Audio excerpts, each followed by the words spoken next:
call the Board of Madawan Aberdeen Regional School District Board of Education meeting to order. The time is now 7 o'clock. If we could stand for the pledge. Allegiance to the flag of the United States of America and to the republic which stands one nation under God, indivisible, with liberty and justice for all. The New Jersey Open Public Meetings Law was enacted to ensure the right of the public to have advance notice of and to attend the meetings of the public bodies at which any business affecting their interest is discussed or agreed upon. In accordance with the provision of this Act, Madawan Aberdeen Regional School District Board of Education advertised this meeting on February 1st, 2019 in the Asbury Park Press and the Star Ledger. This notice was sent to the municipal clerks of the Borough of Madawan and Township of Aberdeen and the Madawan Aberdeen Joint Free Public Library. The notice was also placed on the district's website. Mr. Ferrero, would you do roll call, please? Thank you. Good evening. Mr. Ahern? Here. Ms. Haskell? Here. Mr. Brittingham? Here. Ms. Martinez? Here. Mr. Monzon? Here. Ms. Osborne? Here. Ms. Whalen? Here. Ms. Moore? Here. Ms. Friedman? Here. Thank you. And I'm just asking for everybody's indulgence in going a little aside from the agenda. And I would ask if we could have a motion to go to executive session. Be it resolved that a closed session be convened for the purpose of discussing privacy, personnel matters, and legal matters potentially. The subject matter of these discussions will be disclosed to the public when the reason for confidentiality subsides. Although the board cannot guarantee it, the length of the executive session is estimated to be about 40 minutes, after which the public meeting of the board shall reconvene with business and action will take place. Can I have a motion to go to executive session? I'll motion. And a second? Second. All in favor? Aye. You're now in executive session, which we're going. So welcome back. Sorry that took longer than expected. Mr. Ferrer, do you want to take us through our presentations? Sure, thank you. So we'll start off tonight.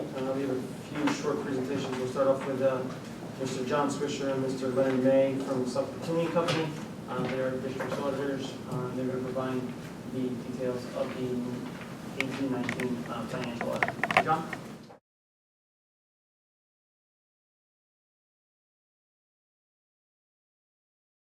Thank you, Alex. Again, my name is John Swisher. I'm part of the firm of Suffolk Cleaning Company.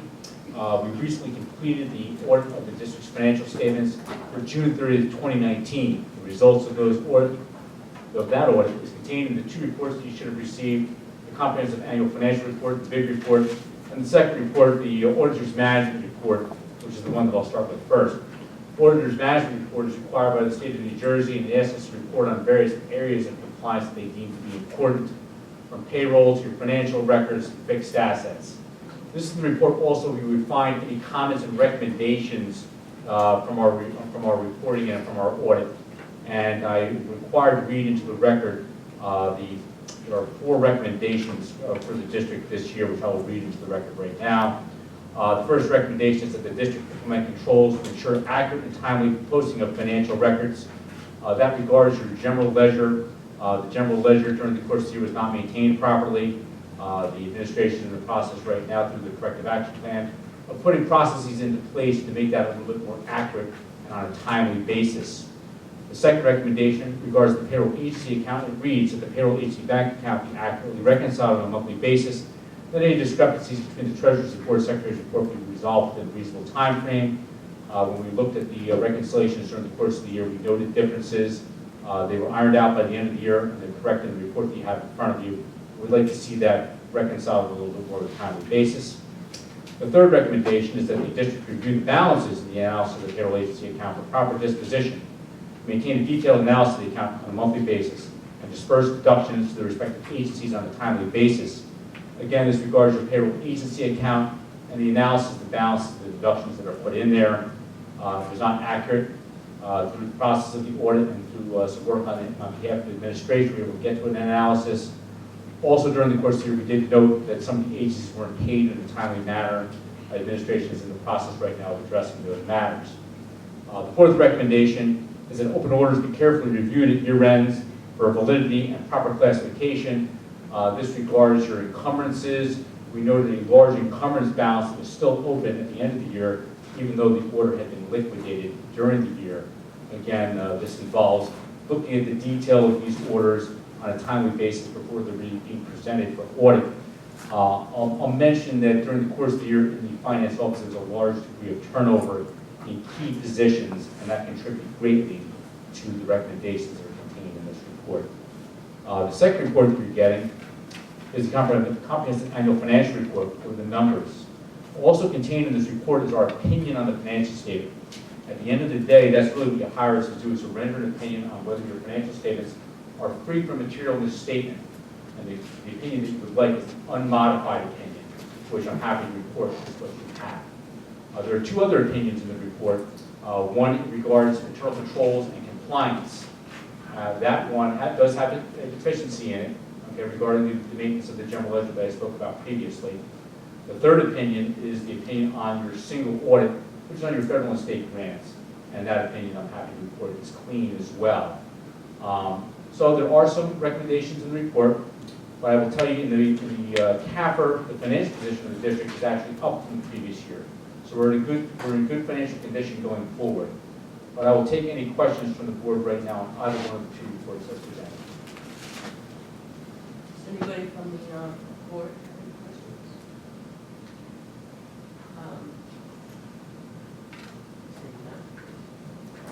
Again, there's a lot of stuff in these reports, so as you look over them, if you have any questions whatsoever, you can reach out to Jay or Alex, and we would be happy to come back and present. I would be remiss if I didn't thank the administration for their help during the process. Understand that the audit it takes a long time. We're in the district for the better part of a month. They're trying to do their day-to-day work, and we're in there picking on them day-to-day. So everybody acted very professionally. We got answers when we asked questions, and that's really important to us. Again, we thank the administration. Thank you. Thank you very much, folks. Have a good evening.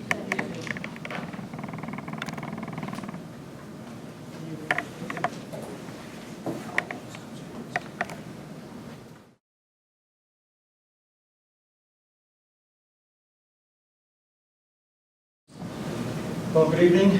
So usually the initial kind of budget presentation starts out after the audit, and primarily the reason for it kind of talks about the discussion relative to surplus and account balances and where the district wants to see kind of the initiatives kind of and the resources put forth. So one of my roles, as most folks know, is to kind of provide guidance and discussion as the district kind of prepares the budget on an annual basis. As we prepare the 2021 budget, I just wanted to update the community and board on some of the kind of initiatives.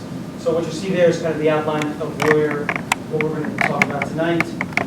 So, you know, obviously the budget calendar and what that timeline looks like, some of the terminology that we use along the way, some discussion points that are kind of on the radar right now, and then consequently any resources that the board or the community might want to kind of explore further in support of the budget.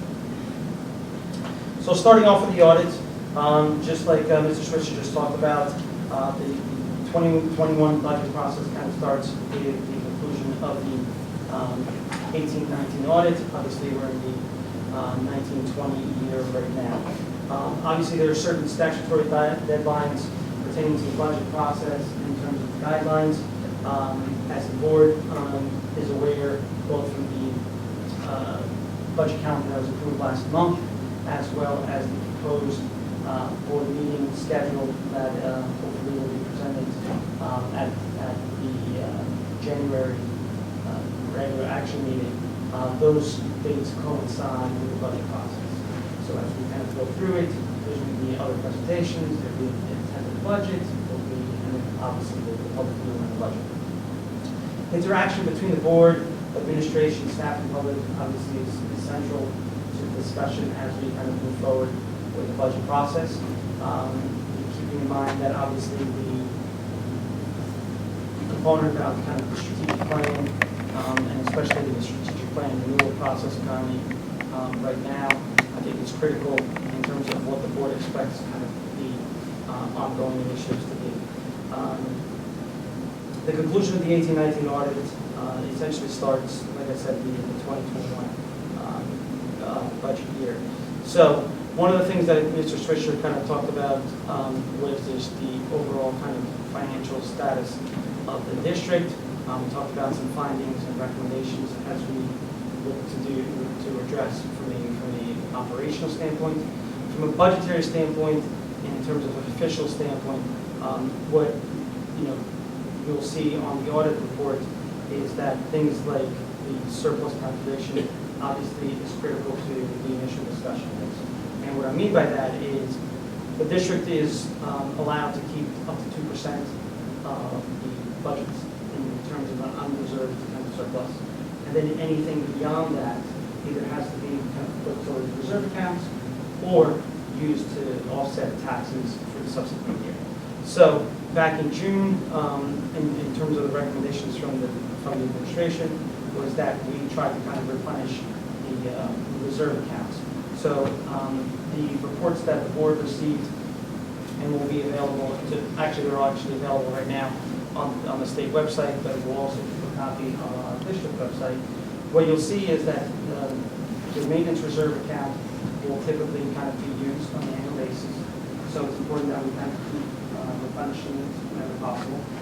The maintenance reserve is used primarily for required maintenance, which basically means the upkeep of the buildings.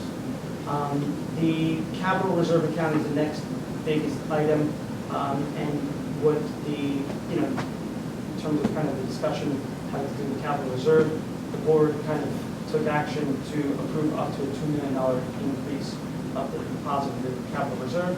And the main component of that is that between the middle school gym floor, the track, and the turf field, that in itself is probably going to eat up about 1.4 to 1.6 of that number, which are all kind of initiatives that we're planning on for the 2021 year as part of the budget process.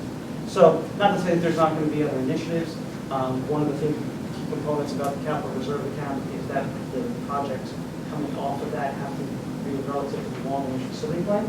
So what that means is that as we go through the budget process, there's going to be different initiatives and different opportunities for us to have a discussion of what else we potentially want to use those funds for.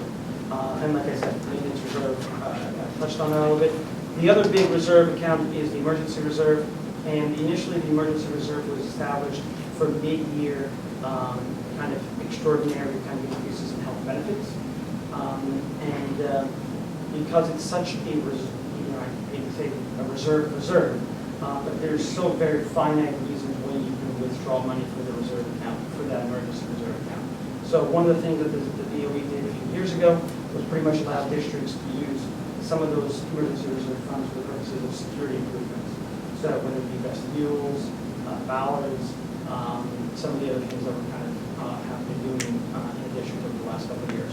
So to that point, the emergency reserve and the drawing down of the emergency reserve probably makes sense, because at some point we're going to run out. Not that we're going to run out of security projects, but they're going to be addressed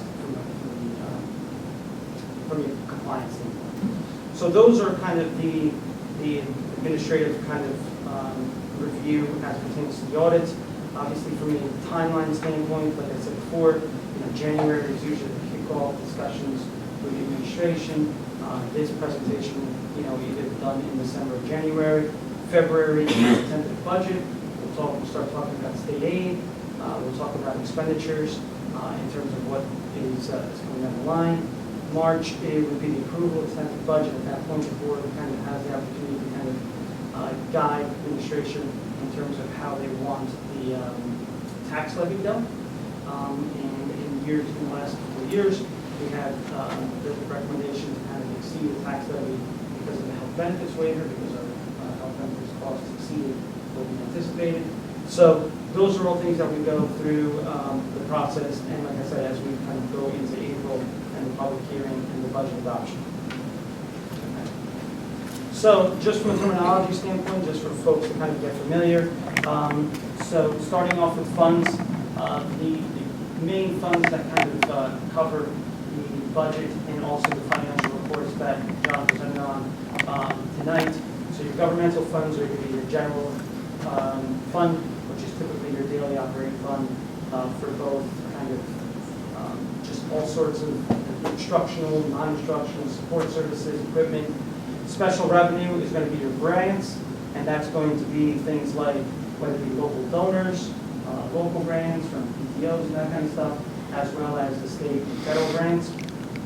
Capital, this is improvements above certain financial thresholds. Primarily, the facilities project are what kind of constitutes capital improvements. The one that we're finishing up right now is the referendum that was passed a few years ago. That's the most common one. There's also some SBA projects that we need to kind of wrap up.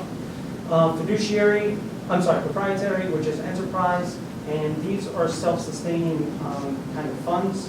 So the perfect example of this would be things that charge fees and are self-sustaining. So food services, the theater, talking about food services, this year is our last year of our food service contract. So in the next month or so, we'll start having a discussion about kind of the RFP process and what that looks like, and some of the initiatives that the board wants to kind of adjust as we kind of look for new food service management company. Fiduciary funds. These are trust and agency funds. These are the specific funds, not necessarily bank accounts, that kind of talk about kind of district. It doesn't belong to district fund. It doesn't belong to the district's kind of operating costs, but it's relative to the district's acting on behalf of another entity, such as an employee, with deductions for that. In terms of revenues, so what are the major revenues that the district has? Local, obviously tax levy, interest fees that we might have, tuition that we might charge other districts for having a student come here, or a parent that's got to move in the district might choose to kind of have a student start off the school year here, pay tuition for a couple of months as they move in, that kind of thing.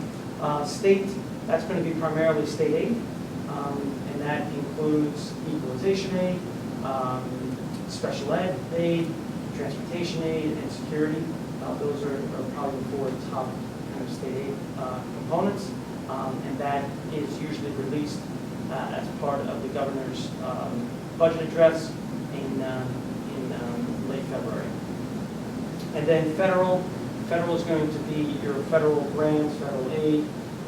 So the examples of that are going to be things like IDEA grant, ESSA, as well as SEMI, which is a special ed Medicaid initiative to reimburse the district for some of those costs. So those are some of the federal revenues. Appropriations, in terms of what the terminology kind of means. So encumbrances basically means that once the district kind of passes a budget, at that point, every time you kind of send out a purchase order, you're encumbering money for that particular service. So that basically reserves the money and from that appropriation specifically for that particular service, specifically for that vendor. And then in terms of the expenditures, is just the liquidation of that encumbrance. So you're just paying for it. And you can't pay for it until you receive the service. Pretty straightforward. And then in terms of kind of like the budget, just kind of the overall mentality is, very basic premise, which obviously revenues have to be for appropriations. Among the revenues that we were talking about before, in addition to state aid, in addition to local, the thing that's not necessarily covered here is fund balance, which is on the report, on the C1 schedule, in terms of how much of the closeout of the 18-19 year has to be used for 2021. So that is also there. Okay. So in terms of discussion points, so this is where kind of we'll kind of drill down a little bit more as the process goes on. So for 1920, kind of the things that are on the radar, obviously pertains to district enrollment, hiring, and special ed placements specifically. And what I mean by that is, depending on how the enrollment kind of fluctuates and special ed classification has changed over the last year or so based upon our estimates, at this time last year, obviously that's going to have an impact. So as we continue on through the 1920 year, that's one of the things I will kind of continue to keep an eye on. As part of the budget process, I'll give the board kind of an update as to our final ASSA, which is our application for school aid that gets submitted every year, and what those potential enrollment projections might look like at each individual building. Preschool, this is obviously something that the board has one of the large initiatives over the last year or so in terms of kind of the expansion of preschool, not only for special ed students, which the district is required to kind of support based upon students that are coming through early intervention at age 3 and 4, but also regular ed students.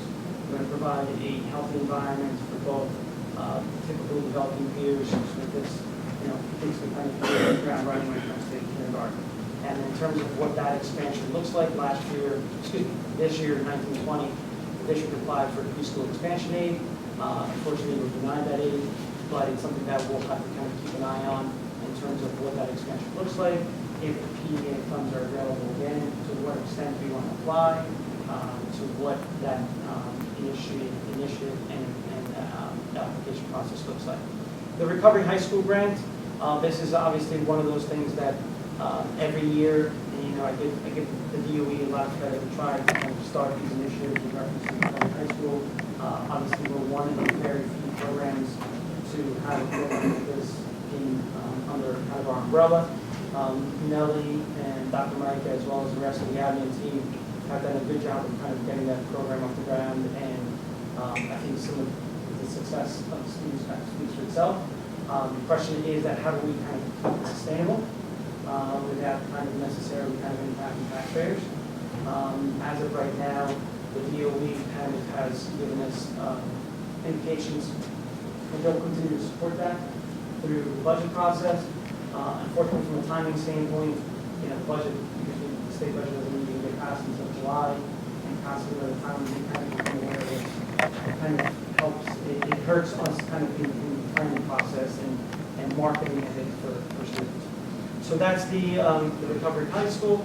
Obviously, the analysis standpoint, we have, obviously we keep different things kind of on the horizon. Both Patty and I kind of talk about kind of on a regular basis, whether it be stuff having to do with kind of expenses with the current open MRA negotiations, whether it be stuff like the increase this year of a couple of kids for charter school enrollments. Not to say that that's necessarily abnormal, because leading up to this past year, that 1920, where the district didn't have any charter school enrollment, prior to that, it wasn't abnormal to see 1 or 2 students participate. Currently, we have 2. So hopefully that's not indicative of a trend that's coming. And especially since, I think we do a pretty good job of kind of offering a lot of the programs and opportunities to our students. So special ed costs, similar to what I kind of talked about at the top bullet, is something that we'll have to kind of keep an eye on. And then the other piece, which we kind of noticed as part of the audit program, and as we wrapped up the audit, was an increase of limited English proficiency students. That's a number that is kind of uptaking a little bit. Once again, I don't know if it's necessarily a change in demographics or if it's just kind of a wave that's kind of going through right now in municipalities, but obviously we'll have to kind of keep that just keep an eye on that.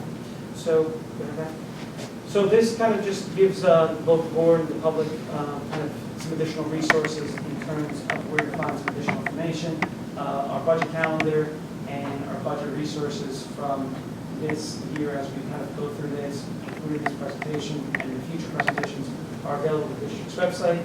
The comprehensive annual financial report is what John kind of talked about, and that's available going back, I believe, to 2012 or something like that. So there's an opportunity for anybody that wants to kind of dive into that and look at kind of like the financial kind of evaluation over multiple years. Other kind of DOE finance, school finance office resources as well, and then as well as the user-friendly budgets, which once again could be found both on the DOE site as well as our own district website.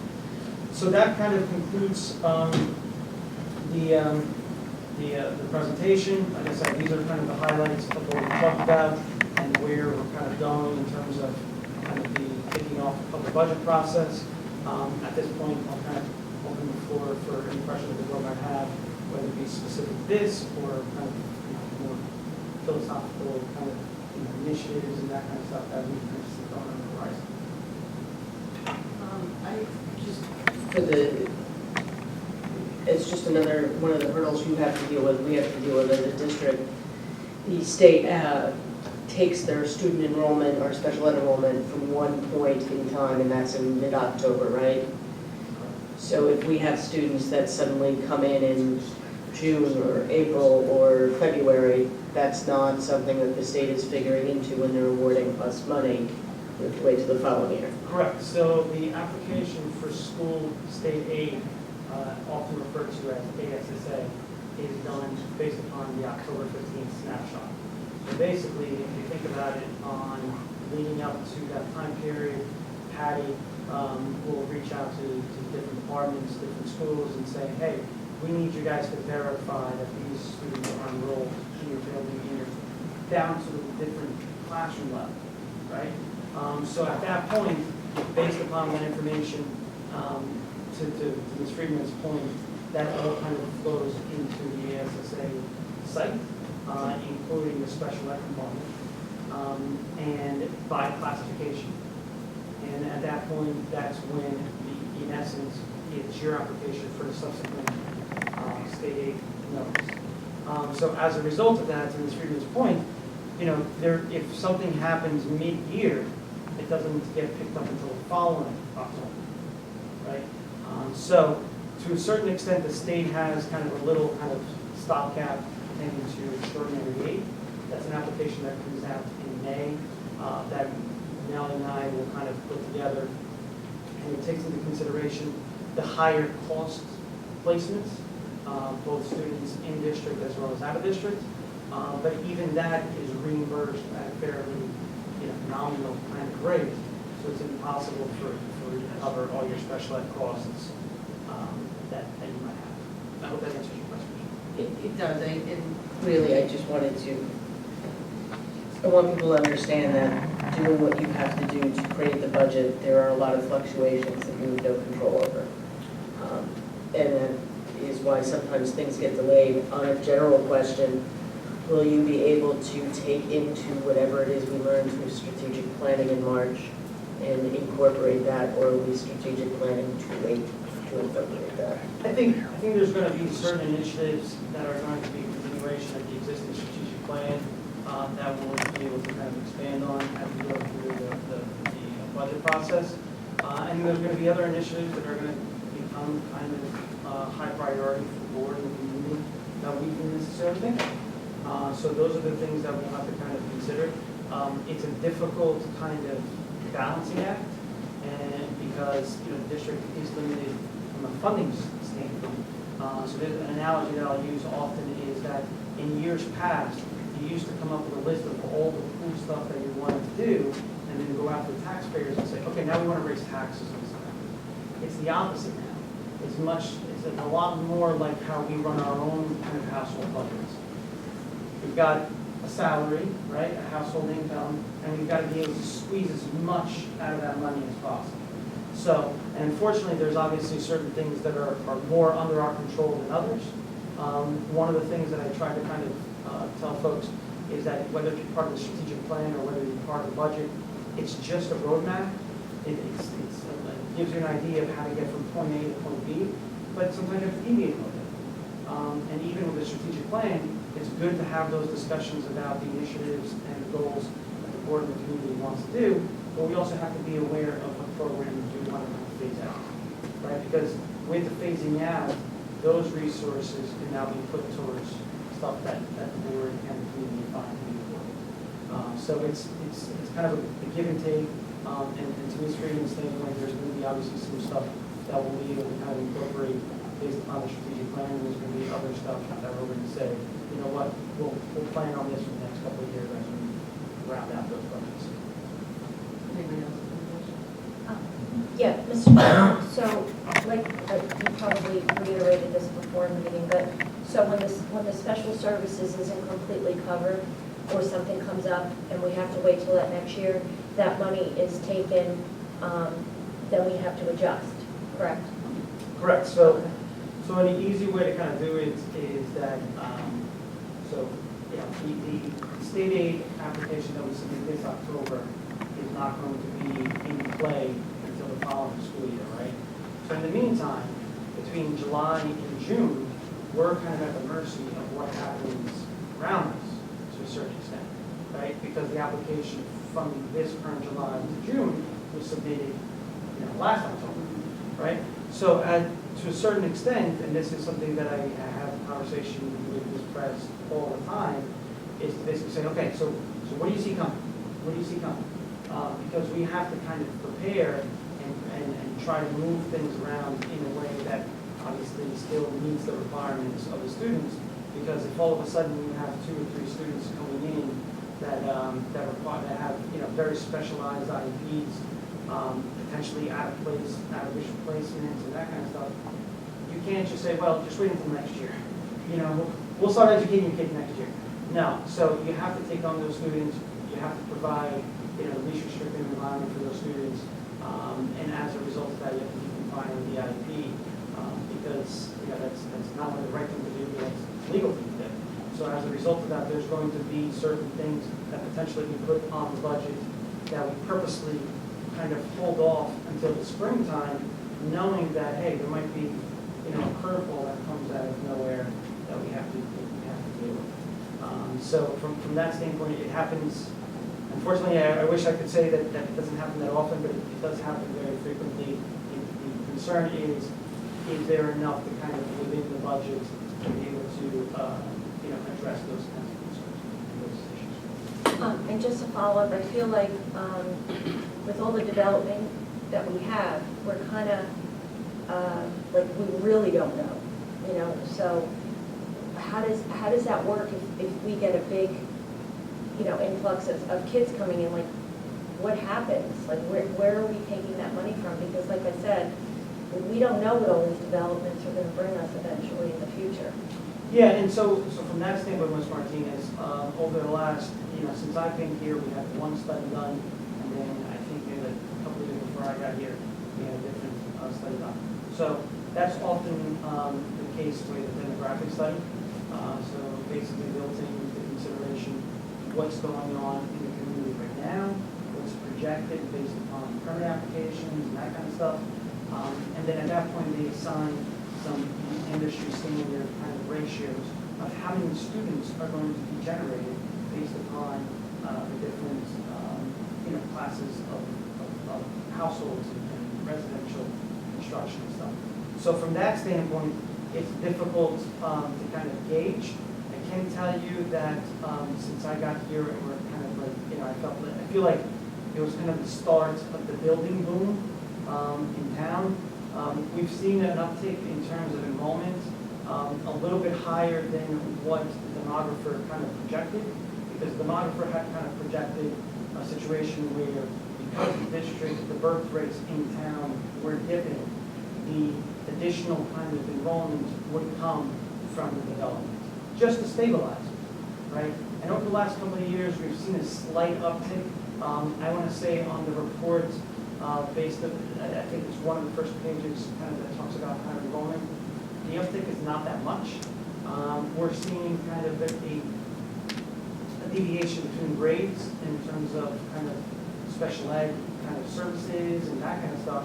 But in terms of kind of, you know, an influx of, you know, 10% additional kids or something like that, we're not there. We're not there. Not to say that it won't come, but we're not there right now. And as a result of that, like I said, what I probably would recommend is that as we kind of conclude the strategic planning process, probably the board start to consider another kind of demographic study, just to kind of see how things are going to shake out. Like I said, you know, the assumptions that they use, the industry standard ratios that they use, are pretty consistent across the board in a lot of these studies. So I don't think it's a situation where they purposely underestimated ours. But I think it's just difficult to gauge. But thankfully, you know, we haven't seen kind of a huge uptick that we would say that we can't absorb it in the short term. Thank you. Anybody else have any questions? Okay, thank you.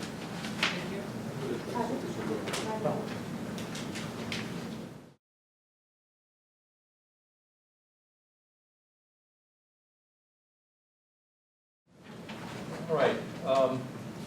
Well, about once a year, we try to review our ethical obligations as school officials. I emphasize school officials, not board members, because the School Ethics Act, contrary to popular belief, covers not just Board of Education members, but anybody meeting the definition of school official, which also includes high-ranking administrators as well, and frankly, anybody who either has input in the hiring process or the procurement process. There's three different versions of this presentation that I give over the course of any given year. One is what I call the full-length seminar version, there's the Reader's Digest version, and tonight we're going to be hearing the Monday Night Football version, a little more concise. And I say that sort of half tongue-in-cheek because for most of you, this is a refresher course. We're not going to go through each section of the Act. We're going to try to distill from it the basic principles that I think are most important. And for our newer board members who are about to go through their new board member training, you're going to spend more time studying this than we have time to go through tonight anyway. The School Ethics Act, just by way of background, was adopted in 1991, I believe. In its original form, it listed a set of violations that basically centered on financial improprieties. Throwing your board member weight around to advantage yourself, your friends, your families, some way that some sort of financial gain was involved. 10 years later, in 2001, they expanded the list of thou shalt nots to include the entire New Jersey School Boards Association Code of Ethics for board members, which if you've ever read it, doesn't sound anything like a code of law that could ever be enforced. Very general goals, nothing that could, was specific enough for you to even really figure out what it is with the dividing line between what's ethical and what's not. Well, they tacked all those on too, and they were phrased so generally that for the first 5 or 10 years, the Act was on the books. It made it very difficult for us school board lawyers to advise our clients as to what was permissible and not permissible, and it wasn't until the School Ethics Commission, which enforces the law, had issued a number of cases, 10, 15 years worth of case law, that kind of put a little flesh on the bones of these violations that I'm now able to tell you what at least they think it means. Most of the violations of the School Ethics Act presume that there is a standard of good boardsmanship. So I think the best way to begin the discussion is to focus on what it is that is the role of a board member, because if you keep this in mind, usually this alone will be enough to keep you on the right side of the law. What is a board member? Well, you are a member of this corporation. We call you the board of directors. You're the highest governing body of a corporation that delivers a valuable public service in a highly regulated environment. But as a member of the board, and don't shoot the messenger, please, you have certain rights, but your rights are limited. It can be very frustrating to an elected public official who may run for office with the goal of fixing problems, constituent service, and giving football, I'll run with it. When they become a member of a school board, in New Jersey it's either 5, 7, or 9 members, you have the right to attend meetings, to inform your judgment by asking administration questions so you know how to vote at things at board meetings. You have the right to try to persuade your colleagues to vote along with you in terms of things that you think are in the district's best interest. You have the right to consult with the superintendent on board-related business. In districts that have a committee structure, you may be the head of a committee. But beyond that, the board members have no self-executing executive authority. The superintendent and the business administrator / secretary are the two folks that report to you. Board members have no executive authority to be interacting with rank and file staff members, certainly not to be giving them directives, and certainly not to be weighing in on the day-to-day operations of the district. Your job in the eyes of the law is not to run the district, but to see that it is well run by holding the people at this table accountable to you through the evaluation process and through the hiring process. It used to be that superintendents, I'm going to speak as if Dr. Michael was in the room right now, it used to be years ago superintendents actually got tenure, like everybody else, they got lifetime tenure. The legislature took that away from superintendents in the mid-90s so that they have all the equivalent of tenure while their contract's in effect, but they're under no obligation to renew a contract. This is designed to make sure that superintendents are more accountable to school districts. So that's a short course on what being a board member is all about. Some of the basic principles of the School Ethics Act, we can go through each item, which we're not going to do tonight, but some of the basic principles just to distill it for you. Board members may not use their official position to secure unwarranted financial gain or other benefits for themselves, their family members, relatives, or others. You can't throw our board member weight around.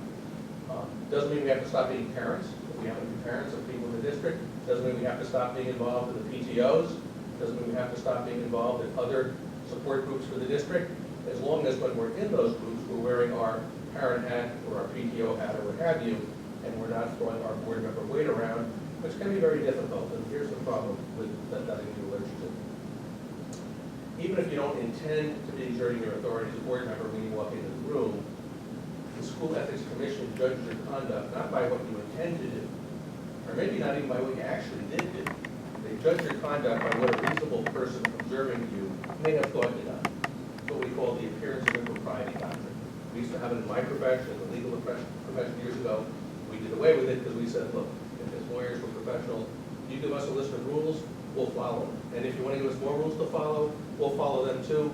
But don't tell me that my law license can be taken away because of what somebody thought I might have done.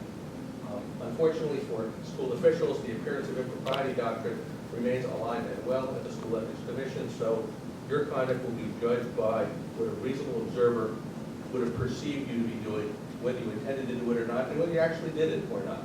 So when you walk into a room full of employees, some of whose contracts you may be voting upon for renewal next April, understand that they are viewing you in a certain light. And we have to be very careful between body language and the way we conduct ourselves, so we don't do anything, even under the radar, that may suggest, maybe with a wink and a nod, that we're entitled to special treatment. It's a skill you have to develop, particularly as a new board member, because let's face it, you don't get on the board by not knowing anybody. You get on the board by knowing everybody. And it's very difficult for folks who you may have bumped into at ShopRite the previous week, where you're talking about everything going on in the school system, to once you take the oath, the curtain comes down, and there are certain things you simply cannot discuss with them. And it's an acquired skill, and you'll develop your own way of dealing with that. Board members may not attempt to administer the schools, but must limit their activities to oversight functions as members of a deliberative body. What does that mean? It means that if you know of somebody who you think you'd like to get into a certain position here, what you cannot be doing is walking into the Human Resources office and saying, here's somebody I think I want you to hire. After all, you work for me. Where board members get into trouble is where they are coming into the buildings, interacting with staff, weighing in on day-to-day matters. When it comes to personnel matters, the board by law can only act on matters that are recommended to them by the superintendent. The law presumes that he has the expertise to be making those recommendations with input from his team here. Board members should not be getting involved at the ground level with any personnel decisions. Board members may not make any unauthorized promises or commitments that may be perceived as binding to the board or otherwise may undermine the board's interests. What would be an example of that? Let's say that the board is involved in labor negotiations. And let's say that you're not on the negotiations team, but you're getting the sense that negotiations might not be going all that well, and you bump into one of your union colleagues, your ShopRite, you both look at each other and kind of shrug your shoulders and say, why don't the two of us go out and have a beer? We'll settle this contract between ourselves. We won't even tell the negotiating team about it, because we think we know what the answer is. You can't be doing anything that looks like you are exerting your authority as a representative of the board. You may have no idea you're having those conversations, because giving you no authority to do it, even if it's with the best of intentions. And a lot of these things do happen with the best of intentions. You can't do anything that has you functioning sort of as an unguided missile, if you will, where you are appearing to be speaking to the board when in fact you have no authority to do it, and the board has no knowledge you're even doing it. So you want to be very mindful, again, how you're being perceived by others when it comes to that. Very, very important. Board members and new board members, probably just since the brief time you've been on the board, are already beginning to realize this. Once you take that oath of office, you are now privy to a ton of confidential information that is appropriate to be shared with you as board members, but cannot be shared with anybody outside of our board circle. Personnel matters, student matters, labor relations matters, matters that may relate to public bidding, matters that if it fell into the hands of folks outside our board circle, the public interest would be compromised. A couple things about the confidentiality obligation. Number one, if there's one thing that the School Ethics Commission will come down very hard on school officials who are violating, it's violating this one, number one. Number two, as big a district as this is, in many ways, this is a small town, and when there are breaches of confidentiality, we tend to find out about it. And so just be mindful of the fact that when information is being shared with folks who shouldn't have, We're going to find out about it. It shouldn't be happening, so all I can do is appeal to you to make sure that whatever information shared with you is very sensitive information that you are privy to, not be disclosed to anybody outside of our board, sir. Big no-no. Board members should refer complaints or concerns to the superintendent to resolve and not attempt to fix operational issues on their own. Goes back to what I said before. For better or worse, again, don't shoot the messenger, board members have no executive authority, have no power to go out and fix things that community members may want you to fix, thinking that you're an elected official. This is in service. What you are, one of the main functions of your being here as board members are to be the eyes and ears of the community, to share information with the administration so that they can go and fix it if there is something to be fixed, and you'll hold them accountable for whether matters are being attended to properly. Board members have no ability on their own to go and implement solutions on their own. Indicated the appearance of the propriety doctrine again. This is probably a good reason where you feel that you're getting close to any of the lines we're talking about.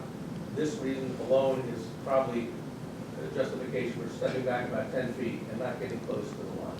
Because the closer you get to the line, the closer it's going to appear to somebody else that you're throwing your board member weight around, violating confidentiality, making promises, and doing all the things that the law tells us we should do. Some advisory opinions that have come around. We're not going to go into detail, but just know that there are, the School Ethics Commission has two main functions.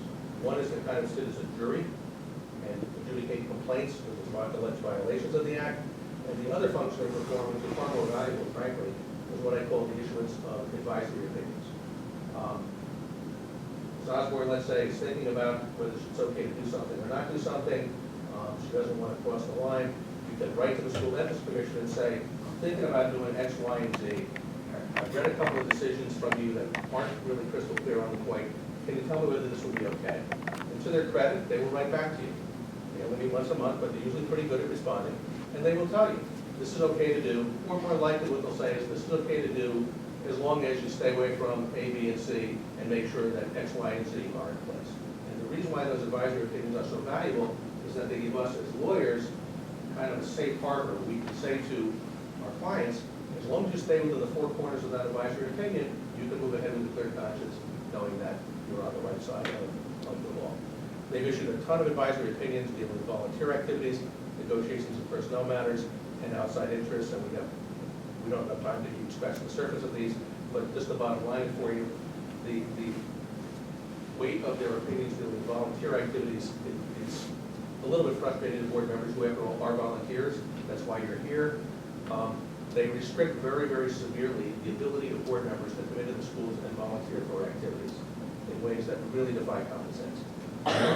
You may come with a theater background. Maybe there's an opening for a theater director for the next spring play. You may have a theater background, you want to volunteer your services, you happen to be a board member, some would say, why not?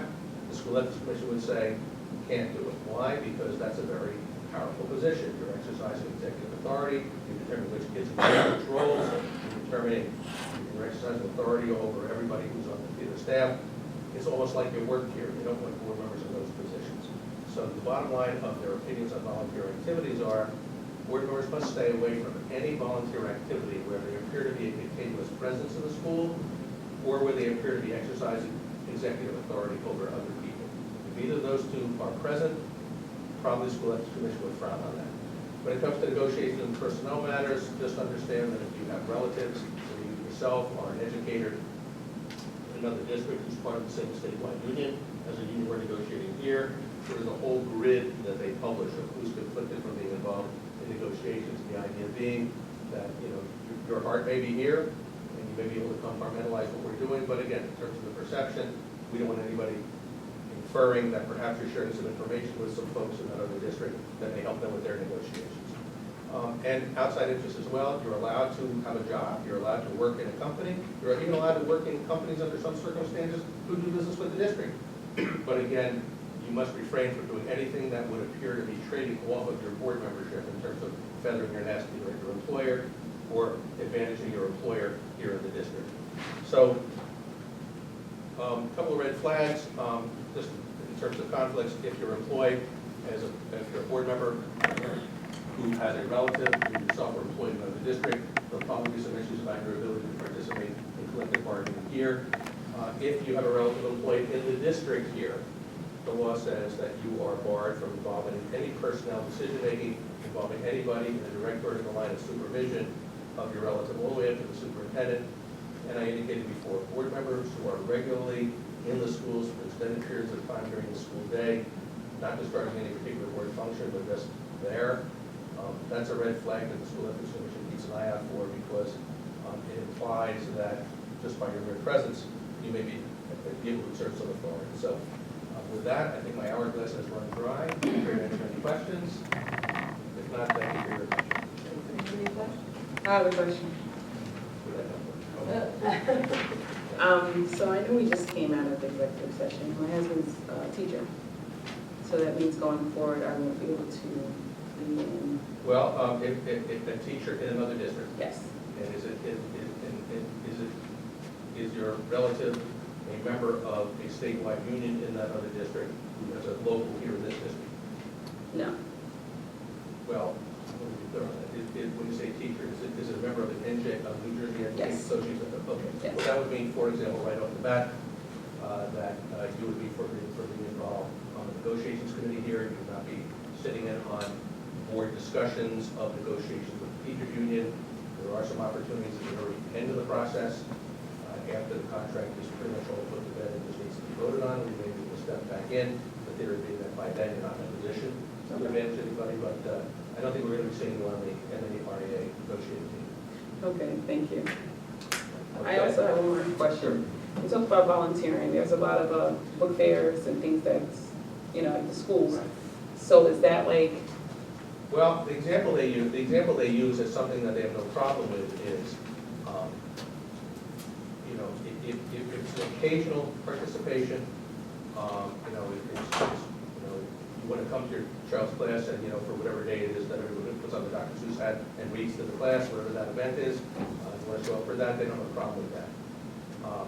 Where you want to, but where you are regularly appearing as a fixture in the building, where, let's say there's a concession stand, and you're just the one manning day in, day out, as if you kind of work here, and if you're not being paid, that's where they'll have a problem. It appears as if by your mere presence over that extended period of time, maybe you have some authority here that would give you on that here. So where you are between those two ends of the spectrum will determine whether it's permissible or not. But if questions are raised, I'm here to help, familiar with these opinions, and, through whatever mechanism our board leadership determines, either directly or through them, I'm here to help sort that out with you. Okay, thank you all. Thank you. Yeah. Along the same lines, volunteering in the schools. So it's fine to go to all the kids' sporting You can be a events. parent, you can do everything you would as a parent, as long as in doing it, you wear your parent hat, if you understand what I'm saying, and not do anything that would imply to anybody that you're sort of with a wink and a nod, kind of throwing your board member weight around. I think when I put that on the board, one of the things you had told me is that if I'm asked to do something like Career Day, something like that, where the district comes to me and asks, that would be permissible. But if anybody has any questions on the board about something they're quandary of, I would ask them to send it to me and I'll forward it to Mr. Rubin. If for some reason you don't feel comfortable with me, send it to Randy and she can forward it as well. Mr. Rubin, so basically it wouldn't, like holding a PTO position, treasurer, vice, You can VP, you can be the president of the PTO and be on the board as long as you step back and are not involved in any discussions of PTO matters at the board level, and so long as you do not disclose to your PTO colleagues wearing the PTO hat any private information that you've learned here. You have to keep those two roles completely separate. Because when you said, when you man a booth, you're in the school a lot. I know when I did PTO, we were there almost every day or twice a week. So to me, that would mean you really shouldn't hold a position because that's consistency. Well, but they've actually issued opinions that said, but everybody knows the PTO is a private group. Okay. No one would infer that if you're showing up in your role as a PTO leader, that you're an employee of the school district and exercising any executive authority here. They've issued opinions that say it's okay to have a PTO. They've issued an opinion that says you can head up a parent special education group. People know those are private groups, and no one would infer from your membership in them that you have any executive authority from the board. So that's where they make that distinction. But it also puts you in the schools That's the- consistently. it- That's what's confusing. Yeah, they, And that's where I feel like it's very well, let gray. me put it this way, and if you're in the schools consistently and doing things that look like issuing directives to people in the schools if they work for you, for sure that's going to be a problem. You're showing up at scheduled PTO meetings, which may be a lot, but everyone knows that's what you're there for. It's a private group, not a problem. That's not been a problem here. Thank you. Any other questions? All right, well, thank you again for your attention. Thank you.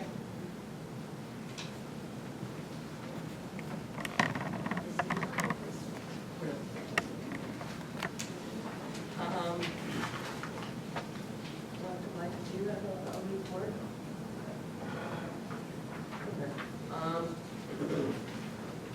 As Grace is steadily doing. Yeah, Mr. Bombardier, can you take us through curriculum and instruction, please? Sure. Good evening.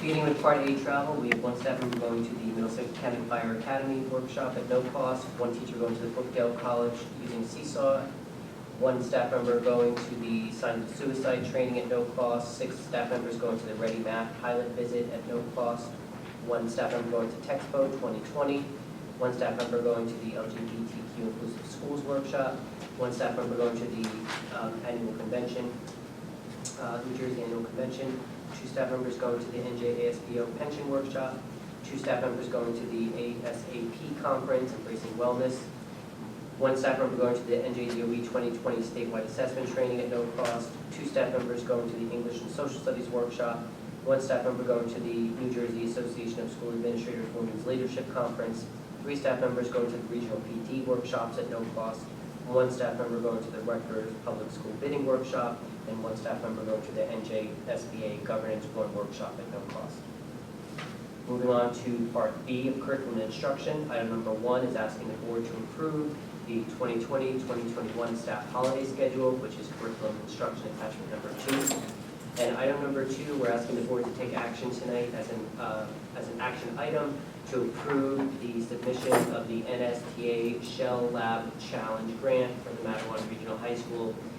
The rationale includes the information about the grant, which is a competitive grant valued at $20,000.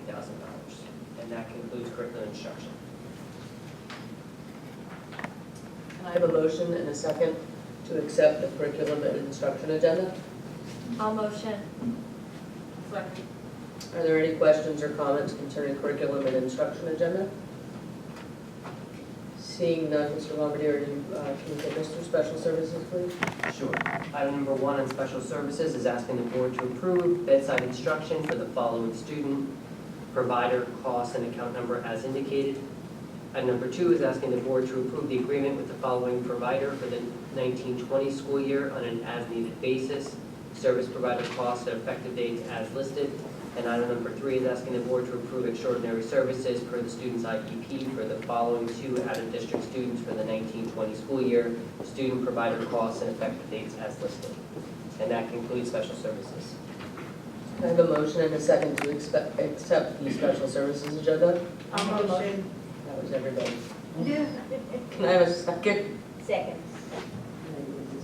Are there any comments or questions concerning special services? Okay, moving on, Mr. Leavis, you are on for personnel, please. Thank you. Good evening. We're asking the board to take action on a couple of items.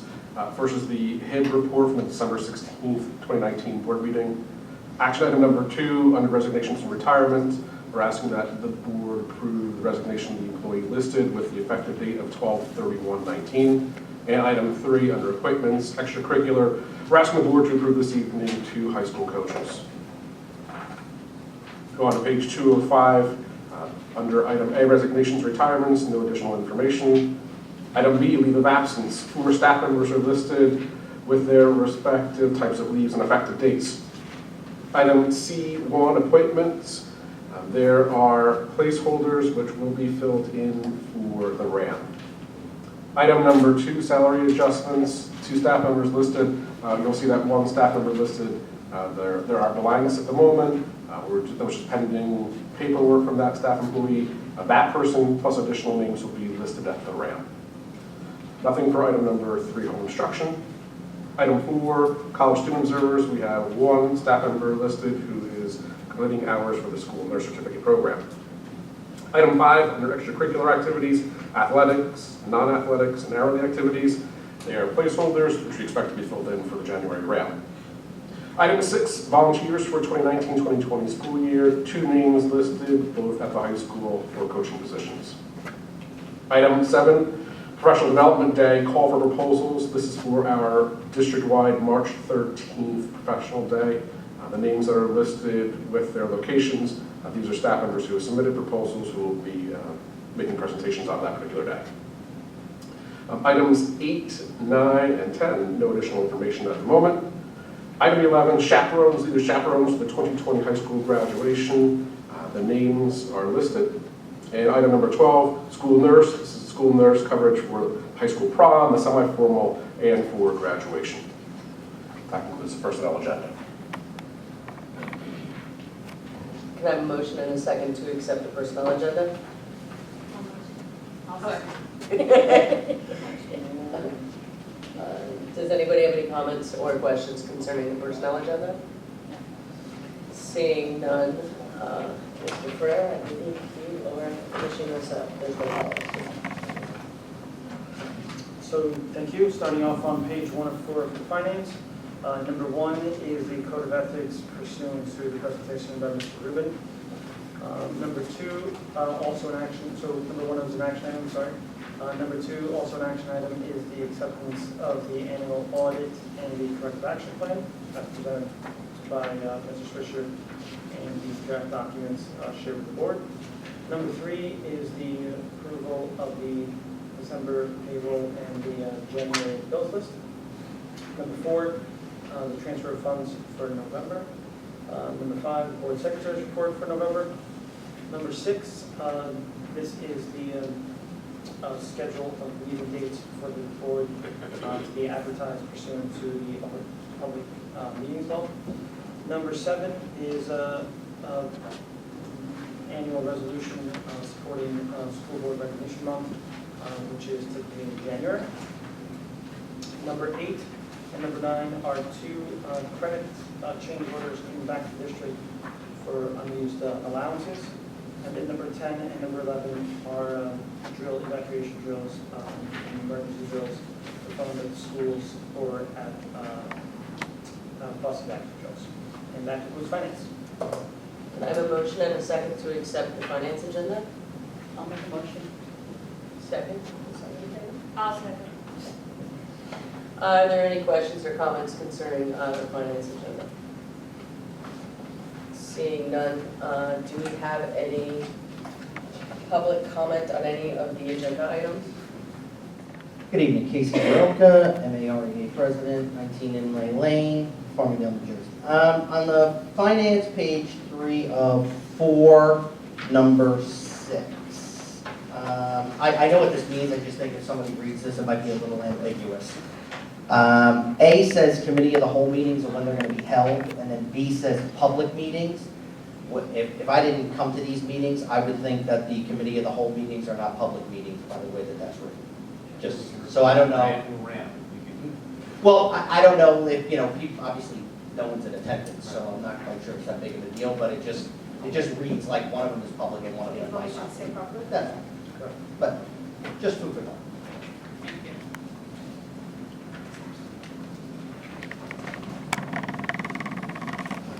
Seeing no other people, I would imagine we're done with that public comment section. Can you take action on any action items? Yes, so we have action on curriculum instruction as presented by Mr. Bombardier. Mr. Ahern? Yes. Ms. Escoli? Abstain from travel, but yes, I'm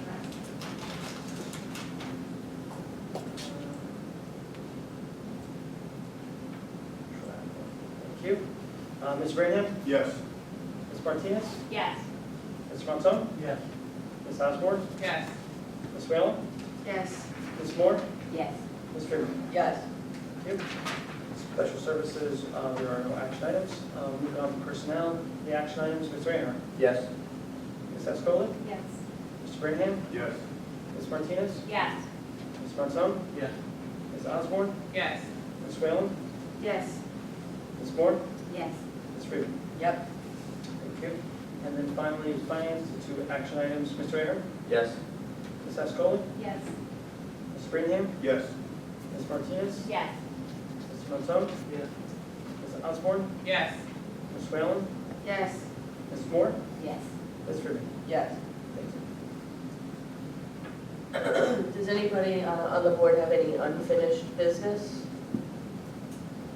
Seeing none, I didn't do it, I'm gonna switch to new business and kind of go first here. I didn't do a president's report, we had the executive session, I don't want to really go into anything now. But in regards to the president's corner, if there's no objection, I will submit that to everybody via email. If there are any recommendations for changes, I would just address the presentations that happened in the next board meeting and remind people about strategic planning dates if there's no objection to that. Is that okay? That's fine, but do we have dates for the strategic planning? Yes. We do. All right, could somebody just share them with me? Yeah, John will do that. Okay, thank you, Joan. In regards to other new items, Ms. Moore was previously the education liaison, the liaison to the Madeline Aberdeen Educational Foundation. I know Mrs. Foley, I had talked to her about that when she first got on. I know Ms. Martinez also used to do it, but if there's no objection, I don't know if you guys want to co-do it, or Mrs. Foley, if you don't mind doing it again. I had no problem doing it. The only problem is that they meet Wednesday nights, and that's one of my nights. So if Keiko's still doing it Wednesdays, then probably Ned should take it. If there's no objection, then I would ask that I have consensus for Mrs. Foley to be that liaison. Is that good? Okay. Congratulations. And then food for thought, pun intended, I suppose. As Mr. Ferrer said, our food services contract is coming up this year. I really would like some people to participate and be part of that. I think that there are some environmental concerns that might be addressed. I think that there are some other money concerns that might be addressed, as well as maybe some other overreaching lunch balance issue that we've been wrestling with for 6+ years. So I don't necessarily need names this second because we're not there, but I do like to throw things out and let people start to think about that. Ms. Regan, are you looking like a committee type of thing to get together to brainstorm that, or what are you looking to do? Ideally, yes, a committee to go through that and start to think about what it is they would like to see improved. I would obviously be part of that committee in some form. I did some sort of fact-finding last year that I would share with the committee so that they understand that as to what I observed. And so that's just food for thought. Anybody else have any? Yeah, you like that? Sorry. I'm punchy, I don't feel great. Does anybody else have any new business? Okay, and also just for new board members, I do appreciate I know we had the bias presentation, I was not able to make it. My daughter had a doctor's appointment, but I do know that Mr. Montone went, Ms. Osborne went. I think we may have had another, but it's really great when I know that board members are at these things because I hear them from other parents that they're there. So I had said last time when I became president, I'd like to continue to see us as board members get out to as many of the functions. I know Dr. Alfred's is not here, but the 18th is the Martin Luther King at 3 o'clock at the middle school, which was an amazing event last year. And Honor Society inductions are Wednesday evening. John, is that set? I'm sorry, can you say that again, the 18th? It's Saturday, the 18th is a Martin Luther King presentation. Last year, there were a number of students that, it was really student-led, and it was an amazing presentation. 3 o'clock? 15, yeah. 3 o'clock Saturday. 3 o'clock. At Manchester? Yes.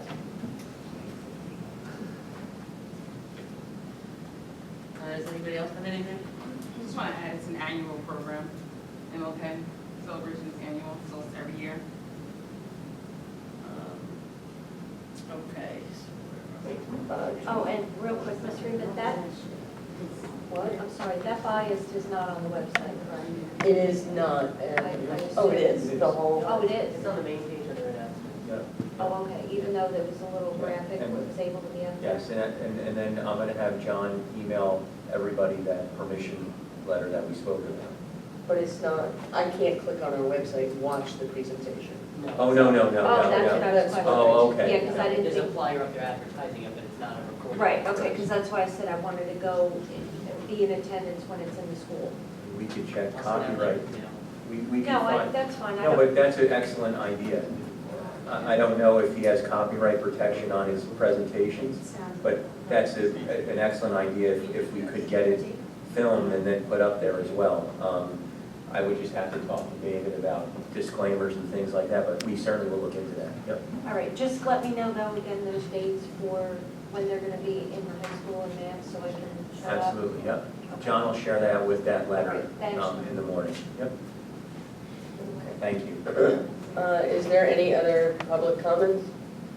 Okay, seeing that, can I have a motion to adjourn? I make a motion to adjourn. Second? Second. All in favor? Aye.